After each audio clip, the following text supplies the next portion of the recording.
Do you find it difficult to express yourself or really get in touch with your feelings? You're not alone. A lot of people really struggle with it. However, emotional intelligence, or EI, right? There are a couple of different acronyms for it, is a really important skill, especially in business these days. Being able to really tap into your emotional state and understand an emotion or feelings, and I'll explain the difference in a minute, is really, really important. Super important for your health, for your mind, body, and your spirit. So I'm going to share a couple of exercises that I find really valuable in order for you to get in touch with your feelings. My name is Lorie Solay. I'm an award-winning hypnotherapist, mindset coach, and spiritual growth coach. And I have some great suggestions for you, so stay tuned. Knowing how to express your emotions is a very valuable skill. It's valuable in our personal relationships, in our professional relationships. As parents, it's really a valuable skill to teach our kids and to model. So I wanted to go over a couple of things with you today as it relates to emotions or feelings. People actually use those terms synonymously, but there is a difference. An emotion is a collection of feelings in the body. And one of the things that I always like recommending to my clients is the feelings wheel, or the emotion wheel. And you can find this online, but let me show you really quickly. It sort of breaks out the primary emotions, and then as the wheel expands, you can see the more subtle emotions related to, say, anger or sadness. And this allows us for a more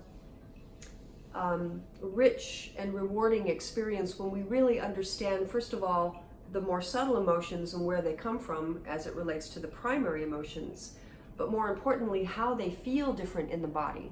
And so an emotion is energy in motion.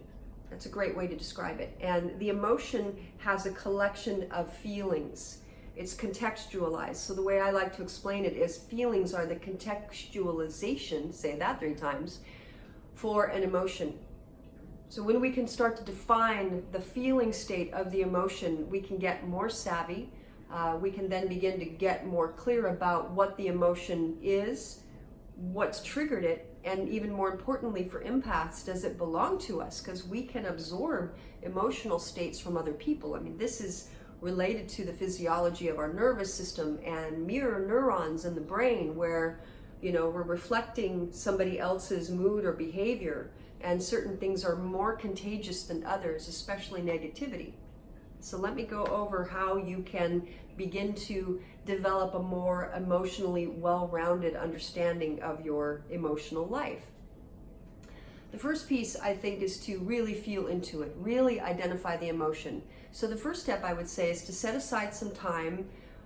Maybe it's that you do this daily just to reflect upon your experiences, or you do it when you have been triggered in some way, shape, or form. A big emotion happens.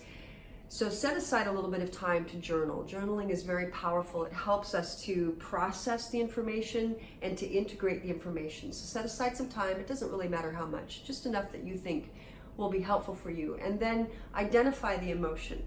So begin to say, I feel the emotion of sadness. Right? Start to label it so that you can then begin to create more understanding around the emotion. What is it? What's triggered it? And again, if you need the emotion wheel to start to identify, that can be very helpful too. So this is the feelings wheel or the emotional wheel. You can find it online in the images. I like the image and I like the color. It kind of helps. So feel the emotion. Now also, it contextualize it. So it has to do with scanning the body to recognize what that emotion feels like. And it can be different for different people. That's what's so interesting. So as you begin to recognize what the emotion is and how it translates in the body, you can begin to become more savvy, right? In order to identify it more quickly so that you can stop and slow down and understand what's happening versus reacting. That's what a lot of people do, right? Or they use anger, which is one of the primary emotions, to either get through a difficult situation, or they use it to control or manipulate. Whole other video on that piece. So scanning, reframing is another piece that's really cool in the way that you can sort of step outside yourself and say, there is the emotion of anger. I'm recognizing the emotion of anger in my body. And so what is anger? And even if you could take anger and say, what is anger? What does it represent? Right? Emotions are also communication. So what is this emotion of anger trying to communicate to me? Has somebody breached a boundary? That's a lot of the reasons why we get angry, right? We maybe haven't set up clear boundaries, and so, people are coming and going in our space, and we need to establish a boundary, right? Have a sense of self-worth in order to do that. It's the whole other piece, whole other video on that. And then the last piece that I really want to recommend as it relates to exercises for feeling into your emotional states is art. Art is really, really, really important. And I think it's such a great way to reset and restore our nervous system, because when we move into a more artistic state of mind, we're tapping into another aspect of our brain. So it helps us to step into a more whole brain state in order to relate to our emotions. But it's also a great way for us to process. And I like to do mood boards. That's one way. You think of a vision board, sort of similar, a mood board.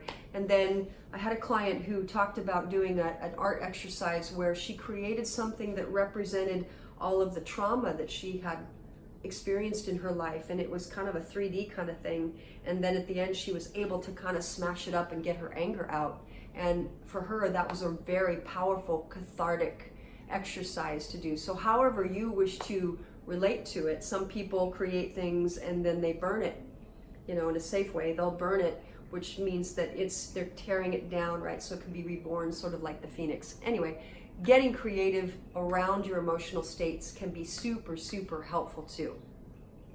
Again, I'm Lorie Solay with Solay Creative, and I love bringing this kind of content in order to help you reach the places in your life that you want to reach. Create harmony, peace, vitality, to find your passion again.